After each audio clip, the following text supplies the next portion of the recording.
Welcome back to the podcast. This is the Samong Yang Outdoors podcast. I'm your host, Samong, joined by co-host Nate over here. And this week, we want to touch on a subject that is relevant to all hunting, unless you're day hunting, and that is how to sleep when hunting, be it front country or back country. But before we kick things off, we do have some partners of ours that we want to thank. Absolutely. We have a couple companies that make this possible that we're so thankful for. The first being Tacticam. This is a trail cam company. They are the cream of the crop. Cellular cameras, great reception, great quality photos. One of the things I really like about them is they all send you to an app, and you can actually tag and filter those photos and go back and have individual animals tagged over years, and it's just really easy to access the trail cam info that you get so much of over the course of a year. Yeah, next one, Vortex Optics, longtime partner of mine. I mean, regardless of what budget you are at, they've got something for you. So one of my favorite hunting scopes of all time is the Razor LHT 3 to 15 by 42. It's got all the features, good zoom range, 3 to 15 power, lightweight. It's got an elevation turret where you can adjust and dial to shoot in extended ranges. But if that's outside your budget, take a look at the new Crossfire HDs. They have all the same features, obviously not built the same as a Razor, but if you're looking for a budget-friendly scope that has a parallax feature, zero reset, all that good stuff, Crossfire HDs that just launched, take a look into those. And finally, Onyx Hunt. They are an online mapping software that we hunters love. This allows you to do your scouting preseason all throughout the year, use it on your hunt. And one of their newer features is they updated when you download offline maps. You get to pick low, medium, high quality, which has been around. But then you can also just adjust the size of the area, make it skinny wide, that you want to have downloaded on your phone when you're out of service. But before we get into the bulk of the podcast, we have a game to play, and we are playing Trivia Duel. If you are new here, Nate and I, we basically have a question to ask each other, and we just got to answer it right. That's basically it. And with that said, Nate, kick us off. What do you have for me? All right, let's go for it. I have a multiple choice for you this week. Sweet. You like that? I love it. All right. We're going to go with animal. How much weight is the average baby Shiras moose? How much does the average Shiras moose calf weigh? Is it A, 30 pounds, B, 45 pounds, C, 60 pounds, or D, 75 pounds? Newborn calf, meaning just hit the ground. Just dropped. 30, 45, 60, and 75. Yep. 15-pound increments. I'm going to go with B, 45 pounds. 45 pounds? Close, but no cigar. The answer is A, 30 pounds on average, which is much smaller than I was expecting. I have a feeling like an Alaskan moose will be 45. Probably. But kind of to back a little bit of that up, according to the WDFW, a bull Shiras moose can weigh up to 1,100 pounds, which means if a baby is born a bull, it can gain up to 37 times its body weight in its life, which is quite a bit. That's a lot. That's more. It's a lot of plants eaten. Yeah, because an average human probably what? Let's say 200. So an average baby is like what, 7, 8 pounds? Yeah.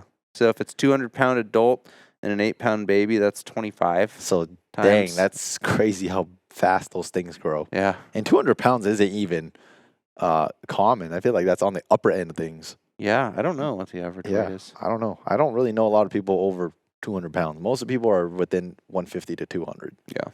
But, wow, interesting. There you go, Shiras moose. Shiras moose. In the spirit of camping, backcountry camping, you name it, gear, I don't have a multiple choice for you. I just figured this is a one answer only. That's mean. Insulation is measured by R value. What does the R in R value stand for? It's one word. I have absolutely no clue. I think you might be closer than you think. R value. Yes. I'm going to say R stands for retain or retaining. That's a very good guess, because my original guess that you were going to guess was retention, which is a great guess. But the R value, or the R in R value, stands for resistance. Resistance. R value stands for resistance value. Interesting. So the higher the R value, the warmer your sleeping pad is. Yeah. There you go. That's the spirit of sleeping I in the like it. backcountry. So let's jump in. I am excited about this podcast. Out of everything we've ever done, he's so excited to talk about sleeping. I feel like Nate doesn't get enough sleep in his day-to-day life, so he might be extra excited to talk about it. Maybe I'm extra zealous about sleep in this new parenthood thing, but No, I respect it. no, I think sleeping is something a lot of people take for granted in their day-to-day, and they don't think about it being different in their hunting. And there's a lot of big differences. Even if you just look at the fact of how active you are a lot of times up until that time that you go to sleep. At least I'm not used to exercising like right before I go to bed. And so you can kind of go to bed on hunts. You're amped up physically, from hiking during the day. You've got a lot going on in your mind with options for hunting. We can talk about weather conditions and how to choose the right sleeping setup. And so I just think there's a lot that happens in that time when nothing's really happening at nighttime with sleep that you can kind of refine a bit in your technique with hunting and improve the quality of your days that you spend out in the field. For sure. I think sleep is very important, but people don't often give it the respect or the significance that it should, because really the quality of your hunt and how you're going to perform from day to day, especially on extended hunts, rests on, no pun intended, how well you sleep. Yeah, and there's such a wide gamut of what encompasses sleep, because you go from, say, an August bear hunt, or this is a classic, a September archery elk hunt, where in September your days are, your nights are getting longer, but a lot of times, especially if you're archery elk hunting, you're either up in the middle of that night listening for bugles, or you're up really late that night, or up really early, or all three, two of the three. Either way, it adds up to not much sleep. And so figuring out how to get high quality sleep and pick your right camp for your hunt for that. And then you have the other end of the spectrum, which is your late season hunts. Let's say November, whitetail, it's dark at 5 p.m. and it's light at 7 a.m. And so you have 12 or 14 hours of dark, and you have these long nights. And so how you can kind of refine your camp setup to improve your rest there. Yeah. For me, when I grew up, we were as cheap as possible simply because we didn't have money. And so for the longest time, we had no idea that sleeping pads existed. So my family, when we grew up, when we went camping, even hunting, we slept straight on the hard, cold ground. Really? And it was so uncomfortable, but we didn't know any better. We were just ignorant about it. Even if somebody didn't know about it, they obviously didn't pay for a sleeping pad. So yeah, it wasn't until maybe when I was 18 when I finally learned there was such a thing as a sleeping pad. Mm-hmm. And so for the first 18 years of my life, I mean, the thing about the cold hard ground is it's terrible at insulation. The ground just soaks all your heat away, and so you often are cold from the ground up, and it's very uncomfortable. So when we went camping back then, we would spend so much time kicking out rocks, and we still do that, but I mean, we were next level kicking out rocks, flattening out the ground, just trying to make things as flat and non-bumping as possible. And obviously we survived, but a lot of that came because we were just camping in the summertime. This is there's no freezing temperature, there's no snow on the ground for the most part. And so you can survive even if you're a little chilled on the bottom when it's the night's only 60 degrees or 50 degrees, right? It's not as bad. And so I guess my point is, yes, you can survive without gear, obviously, but back to the point we were touching on, that's going to have an impact on how you perform. Because Nate and I were still fairly young, but even at our young age, I think Nate and I are already starting to feel just the things that come with aging. The pains of aging in our 20s. Aching muscles and, our joints are starting to lose their full function and whatnot. But even as a little kid, and when back then we were just weekend warriors. So even just hunting one day and then sleeping overnight and then hunting the second day, after your first full day of hunting, you wake up and you're extra tired because your body's in all these awkward shapes and like there's bumps and like just digging into you all night. And it's terrible because now you're trying to go and perform again in the mountain and your body physically is not letting you perform as how it should be. And so that's why Nate and I, we decided to dedicate a specific podcast to this one topic because, again, it's very important, but people don't give it the merit or the value that it should. And it's really a multifaceted topic. You know, there's the gear component, absolutely, which we can talk about, which we will talk about. And there's the kind of pampering your sleep, you could say, which is not so much associated with the gear, but more of kind of your routines and what you do to optimize your sleep. But kind of to reiterate what you said, it becomes more apparent, you know, every year I get older. I know I'm still young, but there's absolutely something to be said for mental aptitude and just mental fortitude, rather, and kind of that mental toughness with day in and day out hunting. You're gonna be tired. That's a known, but you can absolutely optimize sleep in order to kind of minimize that long-term fatigue, especially over, you know, a multi-day hunt. And I'm talking even by day 3, day 4, day 5. If you've had a couple nights of really, really poor sleep, you won't be glassing as, you know, as optimally as you could be. You won't be able to make the plays on animals that you feel like you should be able to. So sleep is just super important. It's important. We'll hammer that into the ground, I guess. Well, that's kind of the point. And so when it comes to sleep, I mean, there's today's market, there's a lot of different gear, but we're really going to try to hone in as much as we can. But primarily, there's 3 things that you need to look at, right? It's your sleeping pad, your sleeping bag, and your shelter.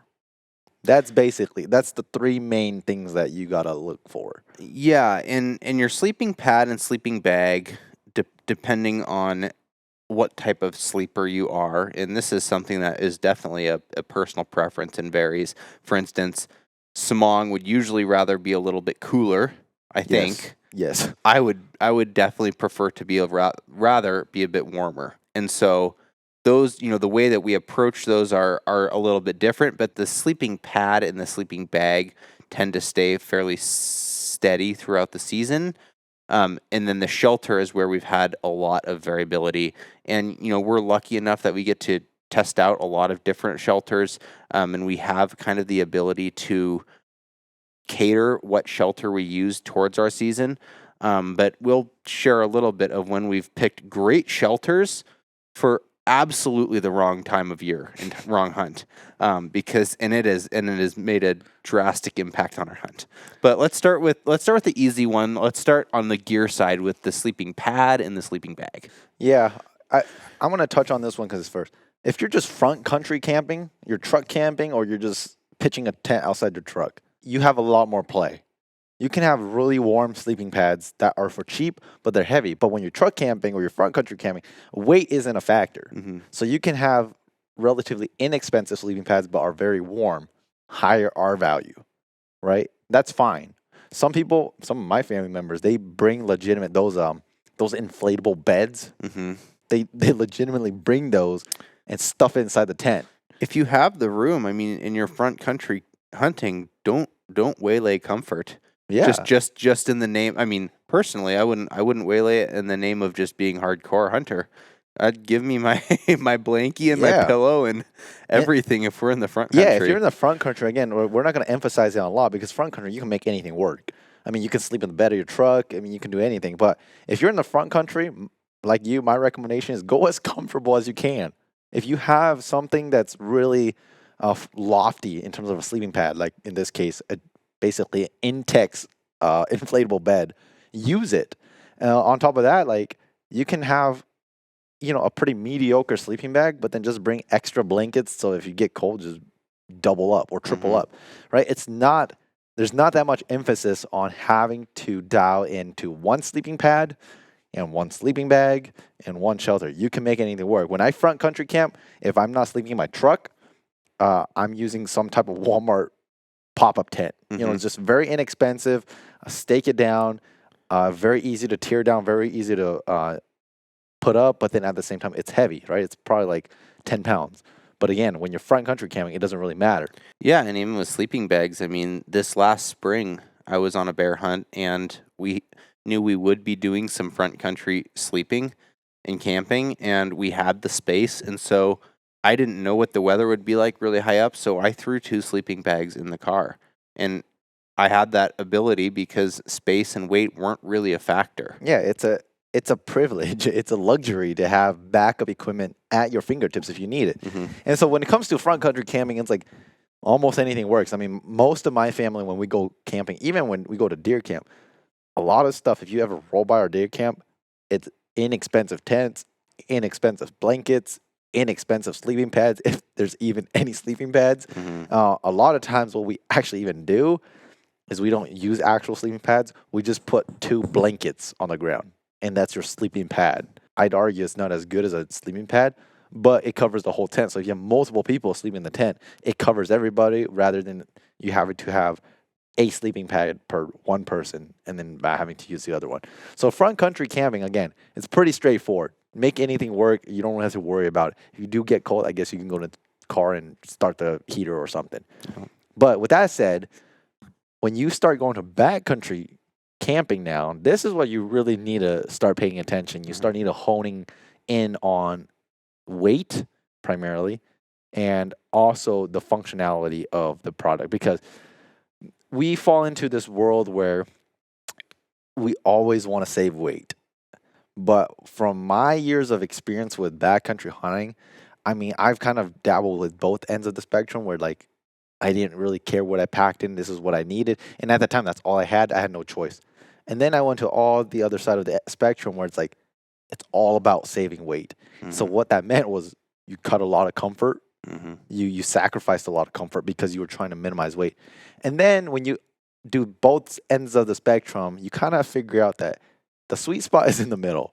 Yeah. Yes, there is some weight to cut out, but at the same time, is the ounce or two, oftentimes it's literally an ounce or 2 or Mhm. 3 that you're cutting out.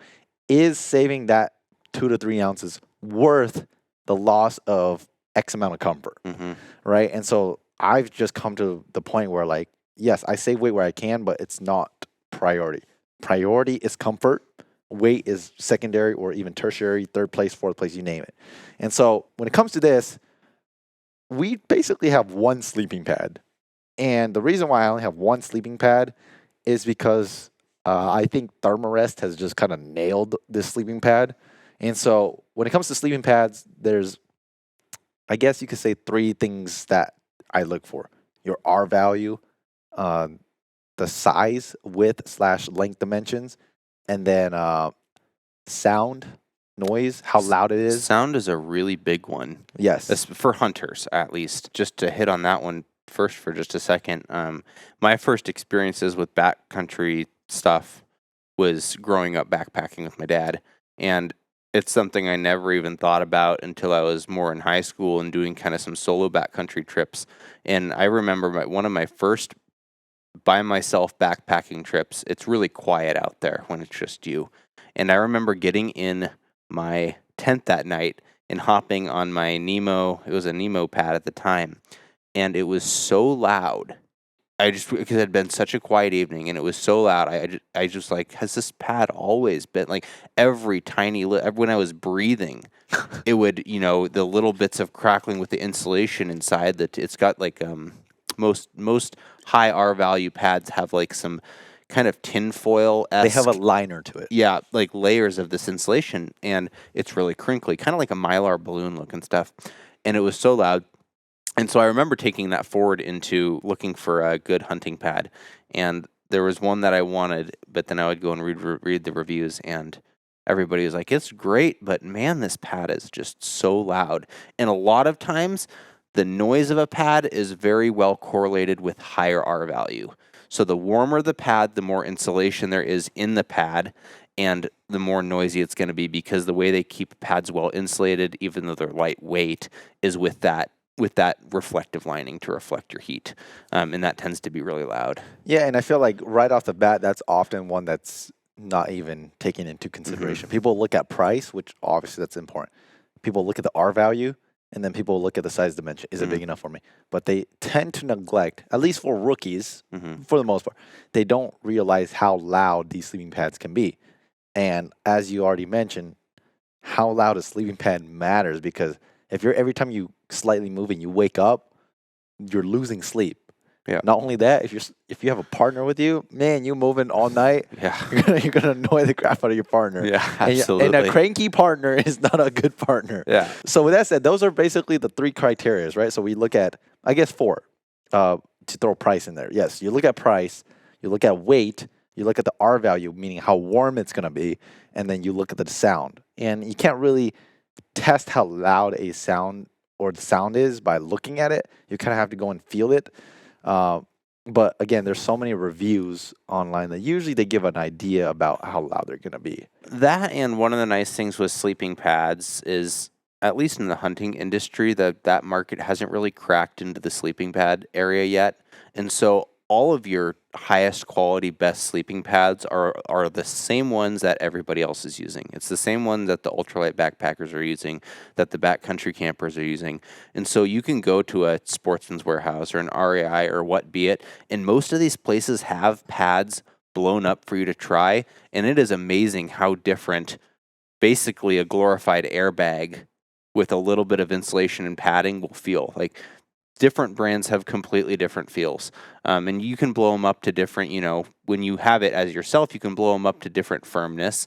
But if you have that ability to go and actually try one out and lay on it before, because nowadays sleeping pads are going to run you a couple $100. They're not cheap pieces of equipment. And so you're going to make this investment and it's going to impact your sleep a lot. Go try them out. I guess we should have started with this, but if you don't know what a sleeping pad is, it's basically the piece of gear that goes between you and the ground. That's what's elevating your body off the ground so that the ground just doesn't soak your heat. The purpose of that is, one, you don't have these hot spots, like these rocks or sticks digging into your body when you're sleeping. And on top of that, the other important thing is it retains heat.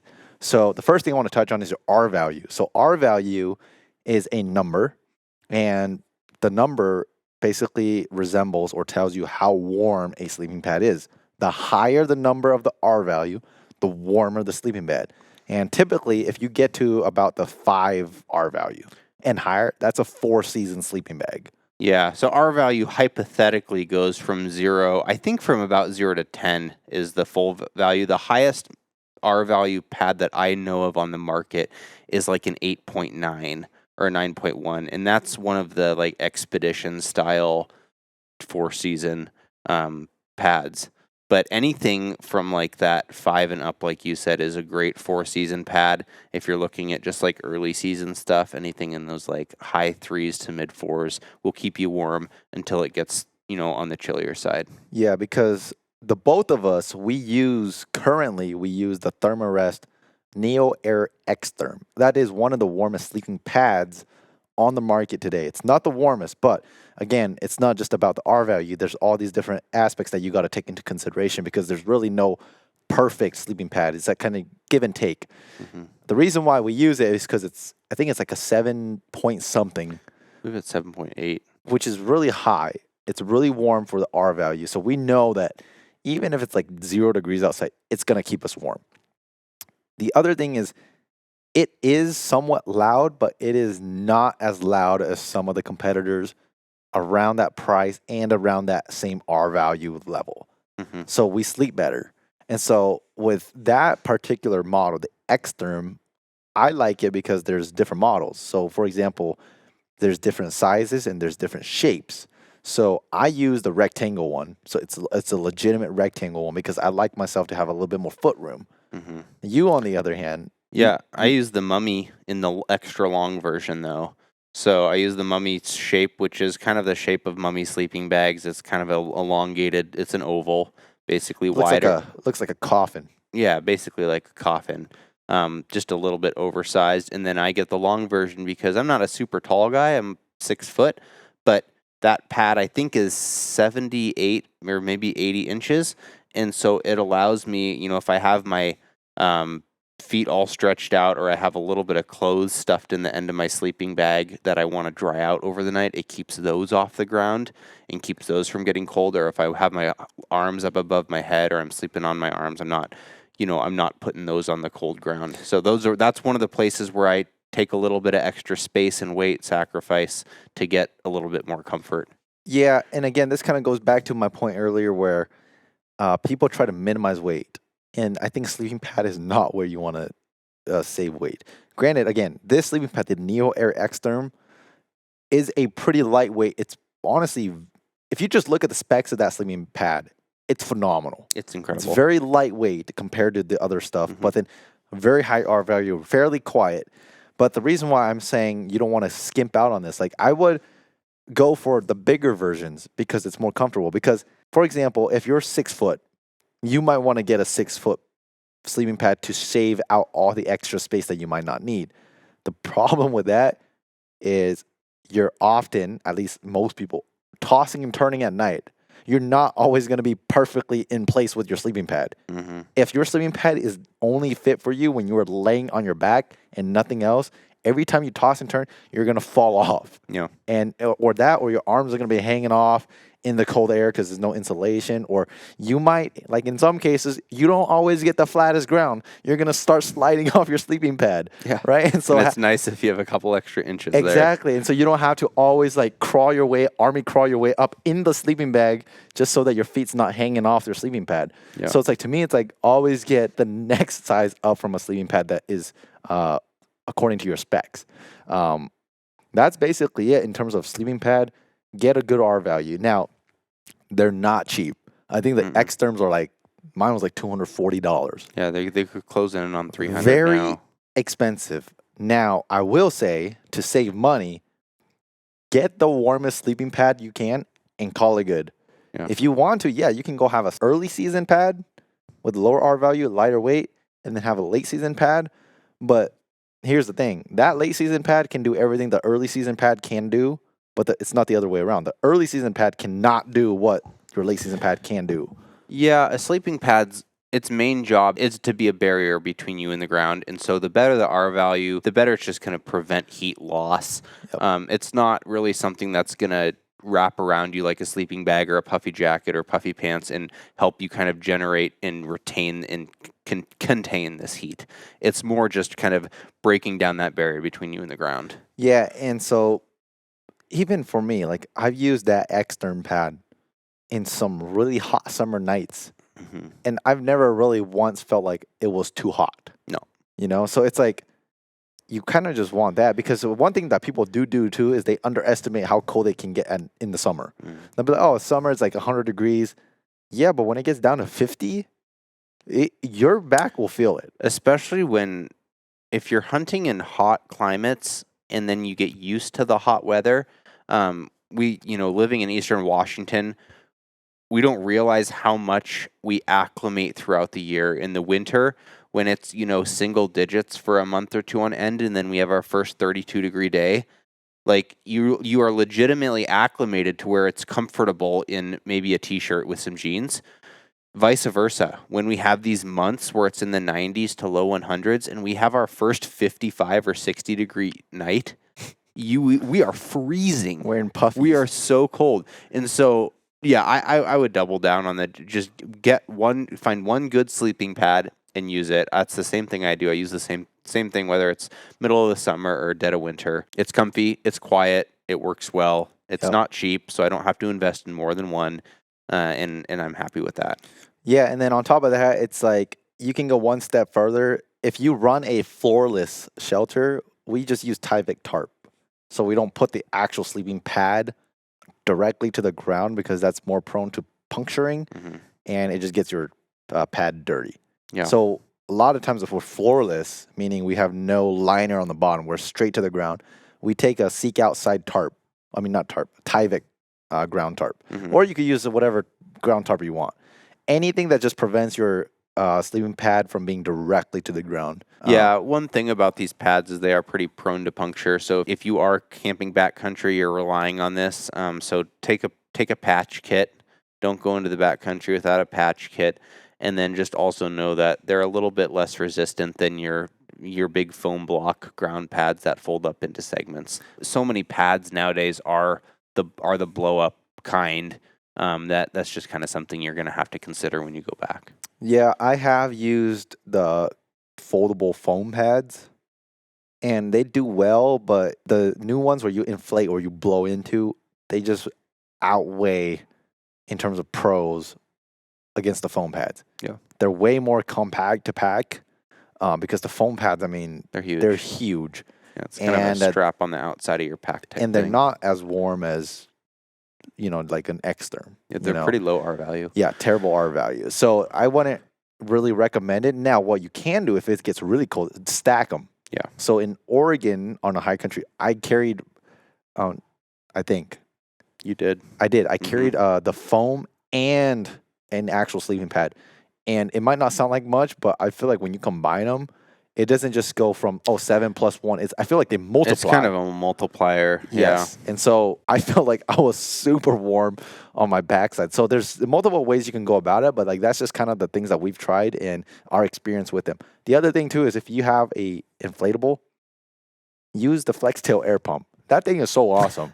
You just basically put the valve into the mouth of this FlexTail, press the button twice, and it'll suck in air and it'll blow your sleeping pad up. So you don't have to blow into it and lose your mind by getting lightheaded, or you don't have to carry that pump sack that comes with the X-Therm where like you put it on the valve and then you kind of shake it up, get some air, and then push into it. So let's move on to sleeping bags from sleeping pads. As with, I guess, most pieces of gear go, pretty expensive piece of gear usually.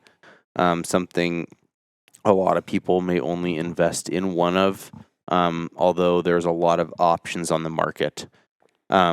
Before we jump into sleeping bag, kind of what we prefer and kind of how we approach that, let's look at an overview of kind of what they're built out of or how they're rated. And so sleeping bags go by a degree rating, whereas sleeping pads go by this R value. Sleeping bags go to this degree rating. Most sleeping bags, that degree rating, for instance, a 0 degree sleeping bag, means that you could survive in that sleeping bag to that temperature rating. So a 0 degree bag would mean that you could survive in that bag to 0 degrees. Not necessarily that you would be comfortable in that bag at 0 degrees. One of the sleeping bags that we've been using a lot over the past year, coming up on 2 years now, is the Argali bags. And so when we reference those, that one's a little bit different because those have like they're like a true comfort 2 degree rating. So the Argali bags, their alpine sleeping bags, are 20 degree bags and 0 degree bags. And what they advertise as, and what we've found to be true with these bags, is that they are the 20 degree bag is comfortable to sleep in down to 20 degree bags. The 0 degree bags likewise. And so in all reality, that equivalent in my mind, and when we're talking about this, of the Argali Alpine 20 degree bag is pretty similar to my experience with most other industry 0 degree bags, because the comfort is pretty comparable there. So kind of with that out of the way, sleeping bags have a really wide range of features and styles, and this is another thing that is a huge personal preference. You can't quite categorize these one size for everybody as you can with tents to styles of hunts or things like that. Whereas I like to be a bit warmer on hunts. That's something I take into consideration when I pick my bag.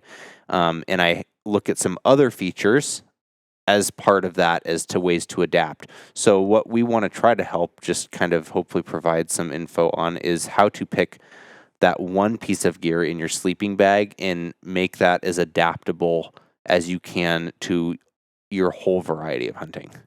Yeah, one of the most common ones that you're going to find right off the rip when it comes to choosing a sleeping bag is synthetic versus down. Synthetic and down simply refers to the actual insulation material in the sleeping bag. So you are warm in a sleeping bag because of either the down insulation, meaning in this case feathers, and that loft of those feathers is what traps that heat, and that's what keeps you warm.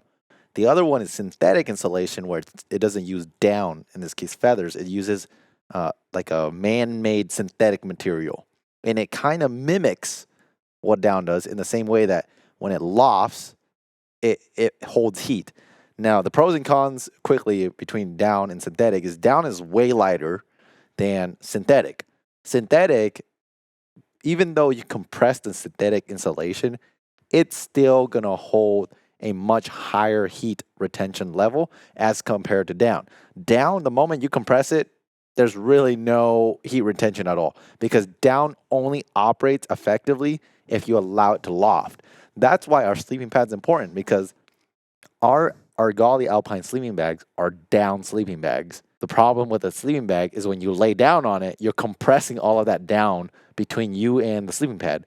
So because the down is no longer working because it's all compressed on your back, that sleeping pad, which has the R value and the insulation in the pad itself, is what now holds your heat and retains that heat and keeps you warm. Mm-hmm. Now, with Nate and I, we typically go towards down sleeping bags because we do like the weight savings of a down sleeping bag. Mm-hmm. Now, synthetic, typically it operates better in wet conditions, but we've also noticed that the down sleeping bags, even when it's wet, we haven't had any issues where we felt like we were losing too much or a significant amount of heat because it was wet. Yeah. The weight savings when you go from synthetic to down is significant. It's, in some cases, it's more than half. Yeah. And another thing I like about the down is I like the comfort. I do think there's a comfort component to it. Probably that kind of correlates with the loft. I really like a lofty sleeping bag. And then the other portion too is just keeping it dry. And that's just kind of almost along the safety aspect too. The down things that I take on hunts, my jacket and my sleeping bag, is a top priority for me to keep dry. If they're not dry, you're kind of having some trouble. The main thing that's going to kill you out there when it comes to just the natural elements is hypothermia. Yeah. And so the two things that are going to keep you warm is your insulation in terms of jacket and pants and or your sleeping bag. Yeah. Right. And so those are kind of priority when it comes to keeping things dry. A lot of times my down jackets or insulation jackets are in a dry sack. So even if you get downpoured or in some cases you trip and fall in the river. Who would do that? I don't know, but some people do it. And when you do that, it prevents it from getting wet.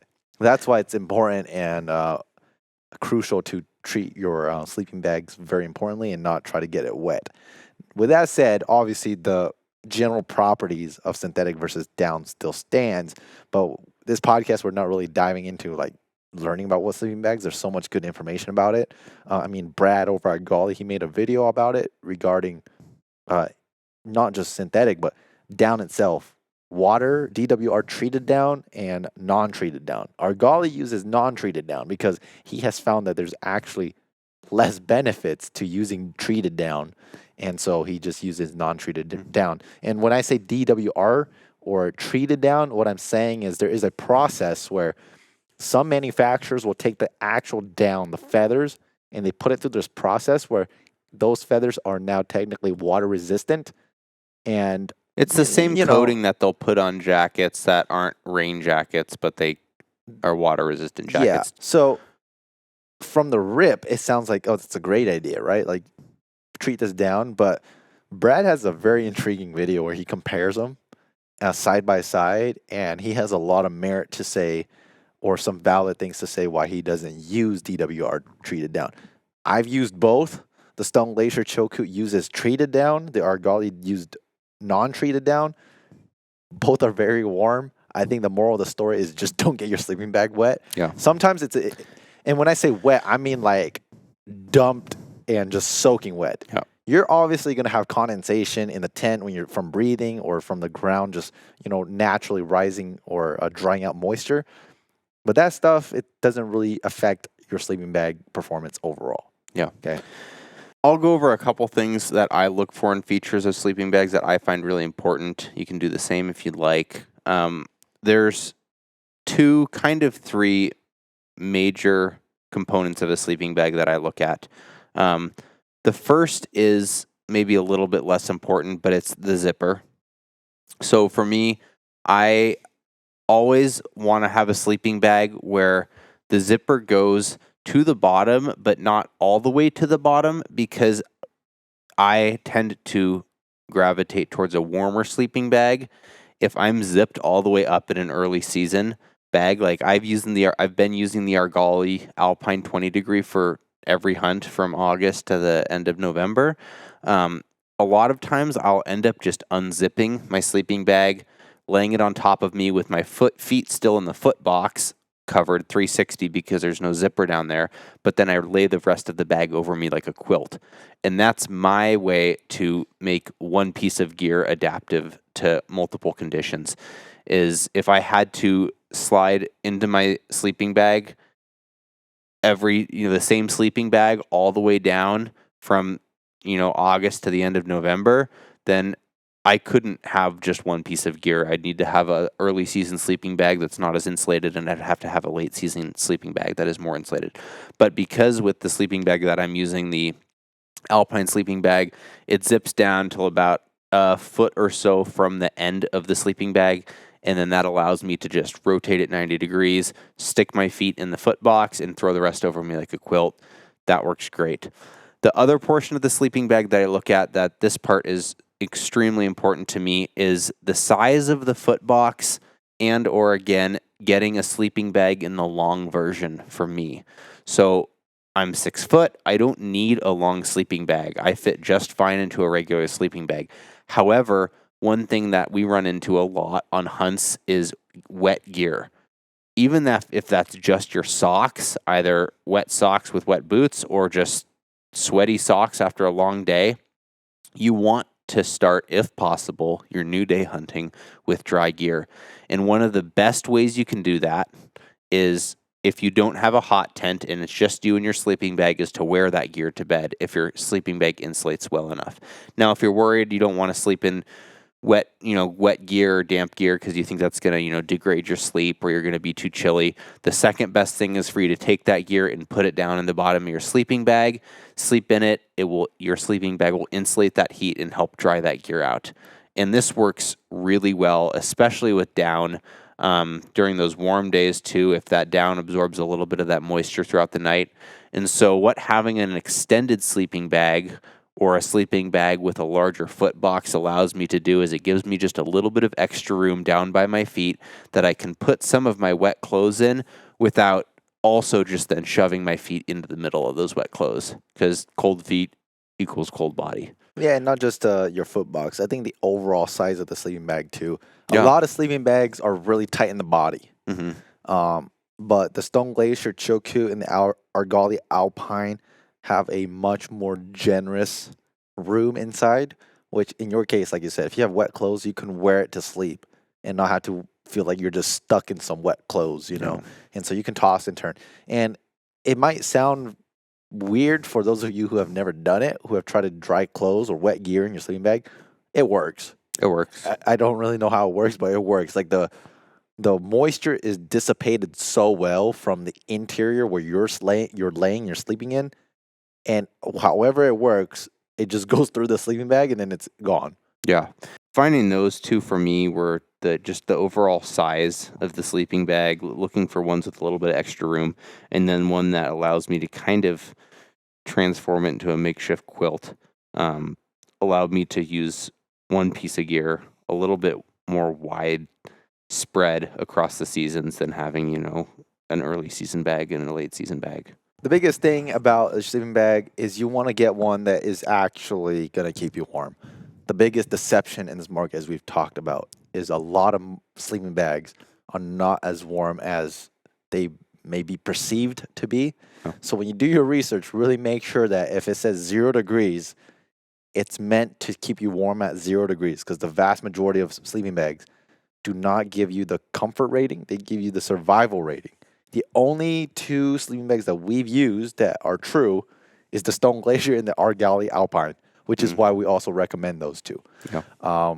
But with that said, there are other things too. Some sleeping bags, not all, come with certain features. Argali, for example, they have their little dream pillow, or I think that's what they call it. And that dream pillow is designed for the Argali Alpine sleeping bag. So you can button essentially the pillow to the inside of the hood of your sleeping pad or your sleeping bag, and it won't shift on you because it's stuck to your sleeping bag. In that case, it's like it's not really a necessity, but it is really nice to have now that it's actually a thing that we've used. Mm-hmm. I've always just been the type of dude to, when you're trying to minimize gear, I just take off the lid of my pack, stuff my down puffy jacket in it, and then I use that as a pillow. Mm-hmm. Obviously, it doesn't stay in one spot like the Dream Pillow would, but it works because I think just as important as everything else, like you need a good pillow or at least some kind of pillow. Yeah, if that's something you value, it's absolutely something to take.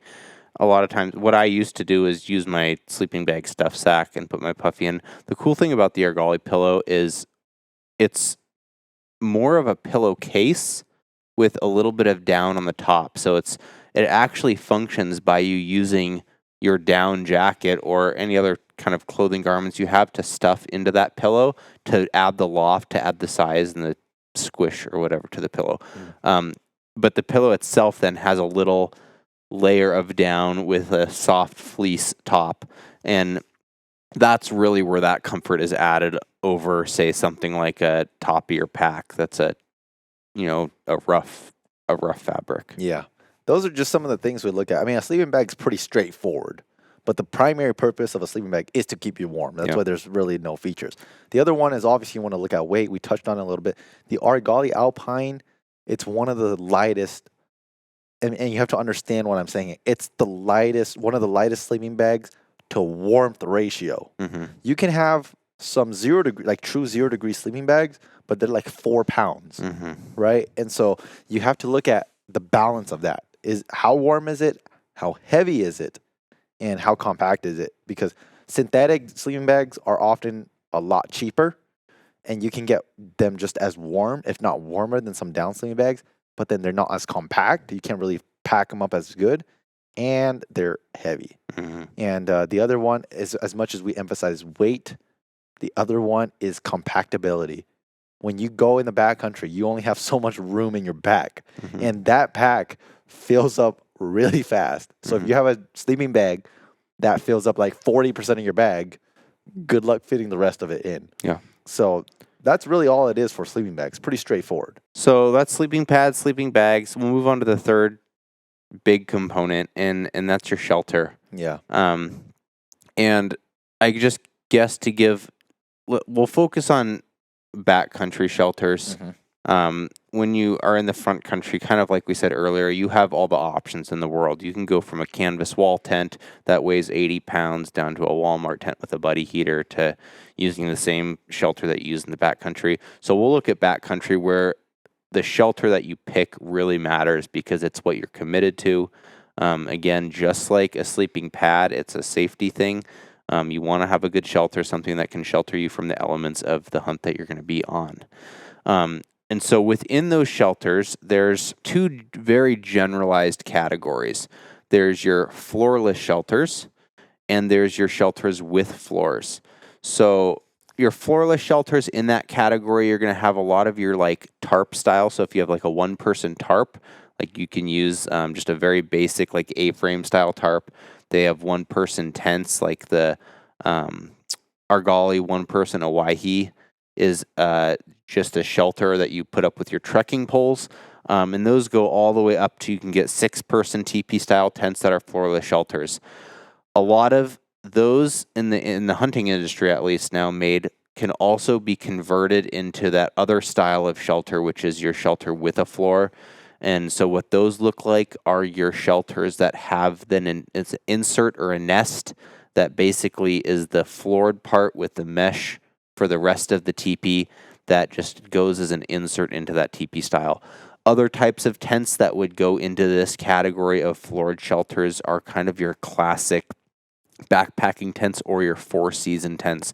So your Nemo tents, your backpacking 1 to 2 person tents, or even like your like the classic Cabela's Outfitter 6 and 8 person tents that you see people up in Alaska use. Those big heavy fabric tents.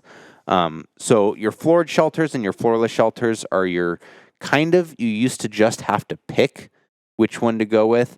Now, with the way they've kind of made these hybrid styles, you can have your floorless shelter, and then for your either early season or late season, or whenever you would like it, you can buy just the insert and add the floor to that shelter. Yeah, essentially the insert, as the name implies, it's a separate piece where if you want that protection primarily from bugs, you can just pitch that first and then pitch the shelter or the tarp itself over that mesh netting.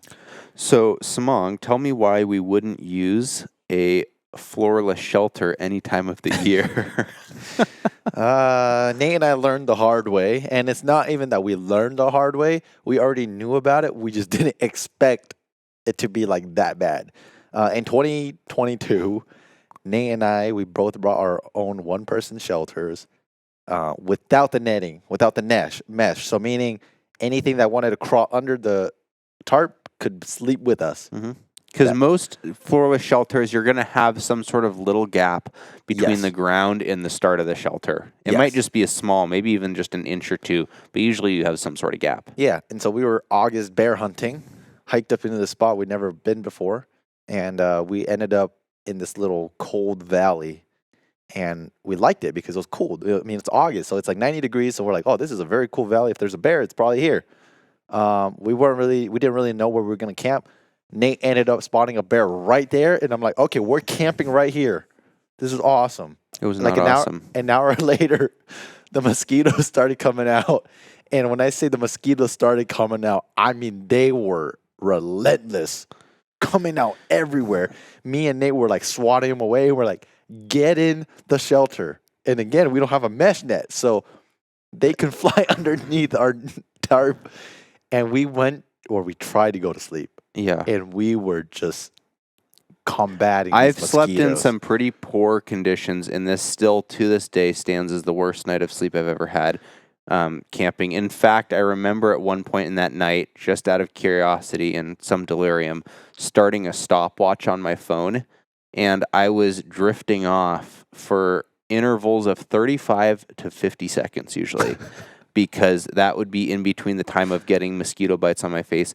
The other option for me was because I tend to lean towards a warmer sleeping bag, even in August hunts. I had on that hunt, and so my other option was to fully zip up and close myself inside my 0-degree bag and at the just time. bake to death. And bake for a minute or two. Yes, and so that was our mistake. We also had, at that time, we only had one sleeping bag.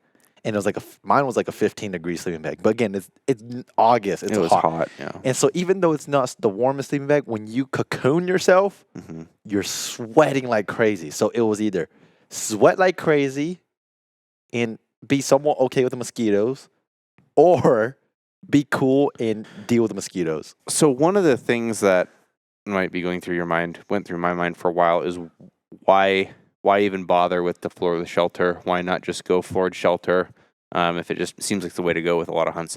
And there's a couple big reasons. The one is weight. So with a floored shelter versus a floorless, you're going to be able to cut close to half with a lot of the shelters, half the weight if you go with the floorless, which is really nice. Another thing is the adaptability with cold weather hunting, and this is a major one. Floorless shelters allow you to put a stove in them, and that is a huge part of what we do in late season hunting is hunting in backcountry spots where we have a shelter with a hot tent, so a backcountry stove. And then another portion too is kind of the wear and tear that the floor of a shelter takes, especially on these long hunts, can be pretty rough.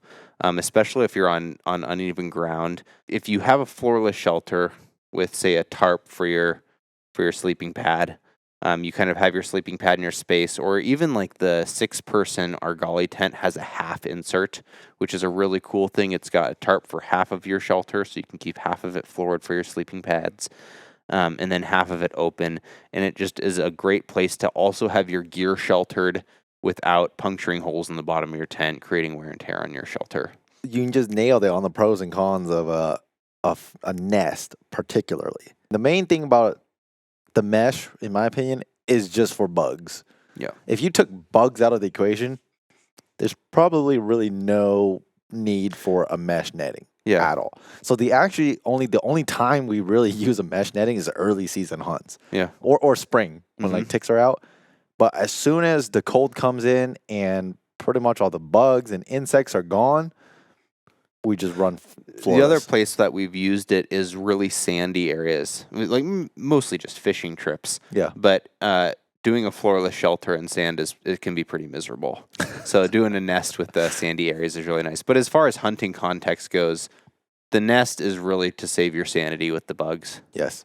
Take it from us. Don't do what we did. That Yeah. was I think it's probably going to be top 3 worst nights of my life forever. Yeah. It's going to take a lot to top that one. Yeah. But with that said, that's kind of just the general process of floorless versus floored.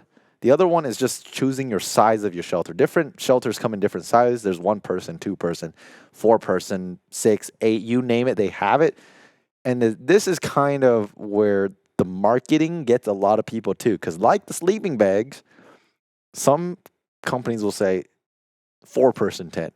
Yep. And then you learn that it doesn't fit 4 people. Mhm. It fits maybe 2 people with a little bit of their gear. And sometimes not even all their gear. Oh, yeah. So again, don't just take the name for itself. Actually look at the dimensions that are given, if there's any specs given, of how much room you actually have inside. Yeah, a lot of shelters should, and at least the ones I'm thinking off the top of my head do, give a floor surface square footage. And that's it could be even, well, the dimensions are really important too to look at length and width. But looking at, if it's not a rectangular shelter, which a lot of them aren't, looking at just your general square footage that the shelter offers. And this isn't even just a hunting industry. This is across backpacking and everything. Notoriously, a 2-person backpacking tent is a fairly tight 1-person to fit with no gear. Yep. It's usually like a 50%. Back in 2021, Samong, Steve, and I did a high country buck hunt. We've already told that story, and I think we've even mentioned it in that story. But we had an 8-person tent. It was a teepee that was rated as an 8-person teepee, and it fit Steve, Samong, and I with our boots and Yeah. no gear. I slept with my backpack super close to me. Yeah. So it's something to definitely take account into. Don't just kind of blindly look at the number of people that the shelter's rated for. And then another thing with the size, and it kind of goes in the line of deciding how much comfort you want or what type of hunt it is to decide what size shelter you're going to take. If I'm on a solo hunt, I don't always take a 1-person shelter, but if I know the style of hunt that I'm going to be doing and I take that into consideration with the weather that I'm going to be facing, that will kind of help dictate what type of shelter I'm going to get. So, for instance, I was in Montana a couple years ago doing archery elk hunting, and I was solo, and I knew that I was going to be very mobile, and I was not going to be sleeping probably in the same spot each night. But I also didn't want to have the obligation of going back and packing up camp every night. And so that hunt is where I took a floorless 1-person shelter. I wasn't worried about bugs. I just wanted to be light and mobile and have a good shelter. And that allowed me to add very little weight to my pack with the shelter. It was like just north of a pound, and be able to throw that into my pack every morning and go on.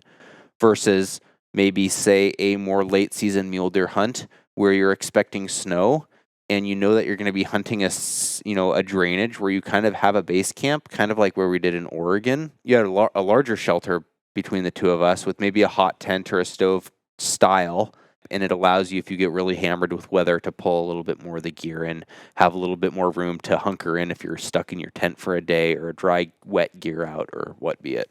Yeah, I'm kind of on the same boat.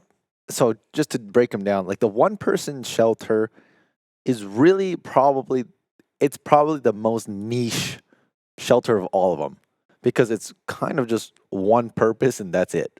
And if your hunt doesn't, or at least if my hunt doesn't align specifically for that shelter, at minimum, most of the time, I'm usually rocking a 2-person, because the problem with the 1-person is, again, depending on how they are, but with the Owyhee from Argali, it's a 1-person and it'll fit you and your gear, like your backpack. But if you put a nest in there, it shrinks your overall volume that you actually have in there. And so to me, it's like when I'm in there, like in the spring bear hunt, I wasn't moving. I got in there and I never moved because Yeah. that's all the room you had. Yeah. And again, really the only time I'm going to opt for that is if I'm weight conscious, like just say I'm going as light as possible, just need a shelter over my head for the night. That's what I go for. Yeah. But I think most people, again, because, you know, a lot of you might just be like, I just want one shelter to be done with. I don't want to be Exactly. buying all these different shelters.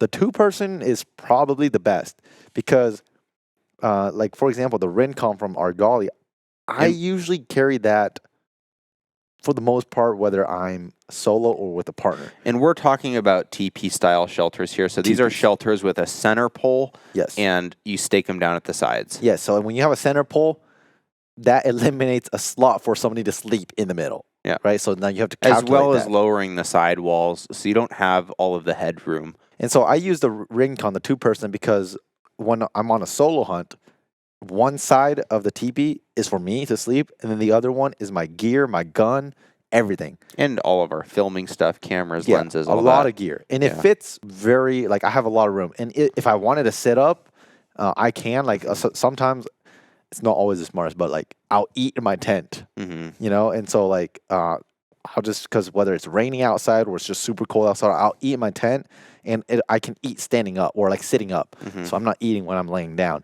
That's probably the most versatile because on the flip side, if you wanted to go with a partner, you can now just both sleep inside. But then with how the Argali works out, it's the sides are kind of pitched out at an angle, so it'll fit your sleeping or your backpacks, all your gear. Mm-hmm. So when Steve and I we did a turkey hunt a few years ago, we backpacked in. We used that Argali sleeping or tent, and it slept the both of us, and we just put our backpacks in our respective spots outside Mhm. of the shelter, and it worked. Yeah. And so that's like probably, in my opinion, the most versatile because at the same time, it's still relatively lightweight, compact, Mhm. and it still can host either you and your gear comfortably or at maximum, you and your buddy and your gear. Mhm. The 4-person, which is one step up, I feel like that's kind of a luxury duos shelter. Yeah, that's the one that we usually end up using, like a spring turkey backcountry hunt. If we're not super weight conscious, we know we're not going to be packing out heavy loads, or we're not going super far into the backcountry, and it's just a nice, relaxing, large tent. Yeah, because you can fit everything. You can have a mini yard sale inside the shelter. It'll fit. The Argali will actually fit 4 people because we slept with 3 of us, and I slept on the offside, and I still had plenty of room for another person if we wanted to. And so, like, again, I call it the 2-person's luxury tent or a true person or a true 4-person tent. At least the Apsaraka from Argali. Not every 4-person tent is going to be a No. 4-person shelter. And another thing to take in consideration is once you get into these larger tents that have stovepipe holes that are compatible with being hot tents, remember how much room it takes up, not just to have your stove, because that's not that big, but to store your wood and to keep a safe distance so you don't burn your sleeping pads and your sleeping bags. That usually takes up 1 to 2 people's worth in your tent. If you divided that shelter in 4 quadrants, Mm-hmm. it takes up 1/4 of or 1 quadrant. Mm-hmm. And so we usually dedicate 1 quadrant for wood and just safe space, essentially. And then Mhm. we kind of sleep at a T at an angle, like one person's, like you're essentially sleeping perpendicular to each other rather than parallel. Yeah. And honestly, if I had to be honest, the 2-person, the 4-person, that's about it. That's if you can only own 2, that's what you need. Mm-hmm. A 6-person tent or shelter that is truly rated for 6 people is ginormous. And again, kind of niche. Yeah. We used, so Argali is the one that we have experience with. We have experience with another 8-person tent that was not the greatest. No. Not in the hunting industry, but the Argali has the Selway 6-person tent, and this tent is a bit of a mammoth. It's really lightweight for its size, but just as far as the footprint goes, it's a mammoth because being a 6-person teepee, it is truly a 6-person teepee. We did 5 people in there plus a stove for our Oregon hunt in Blacktail, and it's a pretty impressive feat for a company to say that they have a 6-person tent that can safely and comfortably fit 5 people in a stove. because that's a lot of floor space. Yeah. Again, it works. But what I'm trying to say is most people, when they're backcountry hunting, you usually don't have 5 or 6 people sharing a shelter. Usually it's like if there's 4 people going, it's 2 people in a shelter, 2 people in a shelter over there. Yeah. And another thing to keep in consideration is every step up you make in your shelter size means that you need to have a singular piece of ground that's flat enough for you to set up that shelter. Yep. And a lot of times, we have a hunt coming up in October that I redrew the mule deer tag that we hunted in 2023. There's going to be 2 to 3 of us in there. It's going to be me and my buddy Tanner, who just drew the tag too, and then possibly Samong for a bit of the hunt. And that's a hunt that we've actually done a lot of consideration on what kind of shelter to take, because it'd be great to have that 4-person hot tent with the 3 of us. But we know that we're sleeping on knife ridges where the footprint of a 4-person is not around every corner. We found maybe 1 or 2 spots that you could even set one up. So just taking into consideration that every time you go a bit bigger in your shelter, you're going to need more flat area in a single spot instead of, say, a smaller shelter where you could have, a couple smaller spots to set it up. Yeah, because in 2023 on that one hunt, there was a night where Nate and I literally slept like 150 yards apart. Yeah. Because we couldn't find a flat spot. So he dug himself a little hole, and I was like, and we're sleeping in mule deer beds. Yeah, I was like, I'm not sleeping there. Like, I'm gonna roll off. And so I literally went and slept like 150 yards away from him, where we couldn't even see each other at this time. Like, we had to hike to find each other. And so that kind of brings the point. It's like, yes, there's pros and cons to it, which is why these bigger shelters, they're pretty niche, because most of the time, like, how many times are you actually gonna have? I don't know, how much room do we need? I think we need at least like a 20 by 20 square foot area just to put that 6-person shelter in. Yeah, it's a large area. And so it's a lot of land that you need to flatten out. And so that's why sometimes having 2 smaller tents is the way to go. And in some cases, it's so bad you can't even set up a shelter and you just sleep under the stars, like what Nate and I did for like 3 nights in a row. Yeah. In a high country hunt. I mean, we got lucky that the weather was good. And so we're like, we can't pitch a tent because it's so steep. We're just going to sleep under the stars. Yeah, so that's kind of an overview of the 3 big pieces of gear. Samong, rapid fire off a couple things from you here. Besides the gear, what are some things you do to improve your backcountry sleep? There's this thing called Sleepy Cider. It's made by Mountain Ops. Not sponsored by them. But if you can take something that help, like melatonin, take it. I think as tired as you may be at the end of the day, I do notice I fall asleep quicker. And not only do I fall asleep quicker, but I do have deeper sleep when I take melatonin. The other one is take some type of recovery hydration formula. Electrolytes. We drink Wilderness Athlete Hydrate and Recovery. Blue Raspberry, that is money, not sponsored. Those are some of the things that help me, but the other stuff is find flat ground. You don't want to be sliding out all night. If you're on like you're saying like a knife ridge, dig yourself out a flat spot. If you can't completely dig it out, find rocks, like big rocks, and set those rocks up on the underside of you so that you can kind of wedge yourself and you won't be tumbling off the hillside. Yeah, I'll second that. I think spending a couple extra minutes digging out your bed, and even if you're in a completely flat spot, just be a little bit more meticulous. Take away some of the rocks, take away some of the roots if you can, and just make that as habitable of a place for, what is usually a pretty high exertion level, and then you go and you lay still for multiple hours on end, and your body's going to feel it. So those little things that you can do to improve your sleep that way are great. Like Samong said with the Sleepy Cider, that was something that we tried back in 2022 with a high buck hunt that made a big difference. Some sort of sleep aid, something to help you sleep, even if it's not something that you normally have at home. Sure, definitely give it a try out before your hunting season. Don't just take and try it off the green, when you're out there for the first time. But any of those little edges that help you get a little bit better sleep are going to help you recover and are really going to help you perform on your day-to-day, especially as the days compound on those hunts. Yeah, and it kind of just points it back, like your sleep is really important. So one thing that we do now is we try to not skimp out on any aspect of our sleep, whether that's a sleeping bag, staying warm, being comfortable, and taking some type of vitamins or anything to help our body physically recover, it goes a long ways because, from day to day, it might not seem like a lot. Like day 1 to day 2, it's like, I'm a little tired. Day 2 to day 3, it's like, I'm a little bit more tired. By the end of day 6, all that stuff compounds and you just don't want to move, and so you're kind of beating yourself down to the ground. And so like what we try to do now is like, we don't care if it's day 1 or day 6.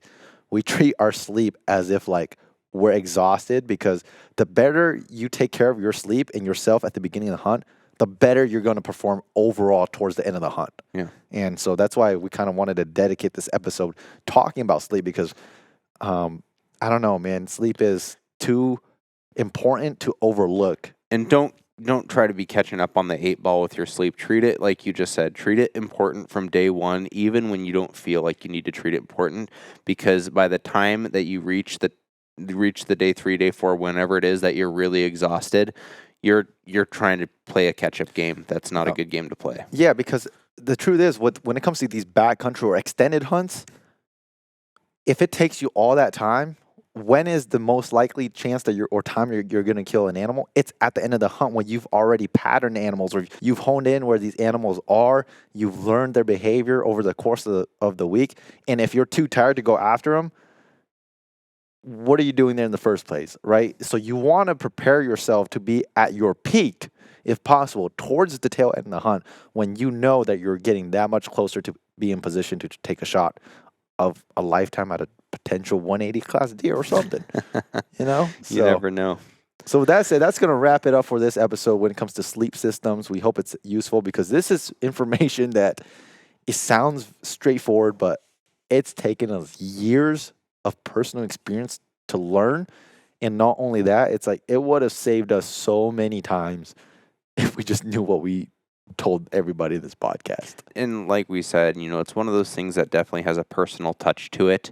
But if you can start out 75 or 80% there with a right idea on which gear you're going to go in the direction of, and some of those tactics that you can take with you into the field to sleep, you'll save a lot of time figuring out those little personal preferences. But now that we have put you to sleep, hopefully not, we're going to move on to Fast Facts. This is a little segment that we do where we share a fact about something, hunting or fishing or cooking or survival, with each other. And hopefully you guys find it interesting. So if you have any fast facts that you would like to share with us that you think would be interesting, shoot them over to us in the email or comment them down in the YouTube video, and we'd love to take a look at them. So, in the spirit of backcountry camping, there are 806 wilderness areas in the United States. These 806 wilderness areas in the U.S. encompass over 111.8 million acres of land. Wow. It's a lot of public land. That is a lot of public. How lucky are we? So lucky. That's unbelievable. Yes. Just more than you could ever even hope to lay eyes on. There Amazing.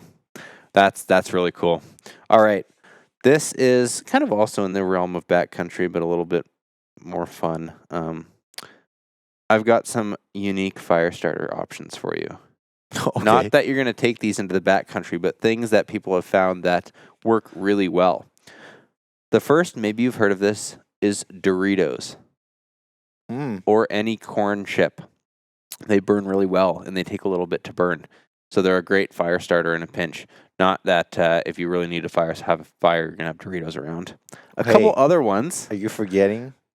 Someone likes their sweet chili Doritos. I know. That's why I wrote that one down for you. I brought those Doritos up on the backcountry hunt. Another one is alcohol swabs. They're incendiary, so like out of your first aid kit. Not saying deplete your whole first aid kit to start a fire, but in a survival scenario, if you have no fire starter left and you have alcohol swabs in your first aid kit, that's always a good option. The third one is trick birthday candles. So you know the birthday candles you'd have as a kid, maybe, where you blew them out and then they'd relight themselves? Have you ever seen those? Yes. Yeah. Those actually work really well as fire starters because they're really resistant to water and wind. And they're really light. Well, it makes sense. Yeah. They're kind of meant to not blow out. I know. This is something I'd never thought Yeah, about. me neither. That's awesome. So out of the industry, non-branded, go get them at the dollar store and probably save yourself $15. No kidding. Well, there you go, folks. Those are our fast facts. Hopefully it's helpful or intriguing or entertaining or all three. With that said, that's going to wrap it up on this episode for our sleep system. We just thank you guys for tuning in. And don't forget to check out the descriptions. There's all the links to all of our partners and everything you want to know about this podcast. With that said, we'll see you next week. Thanks for joining, guys.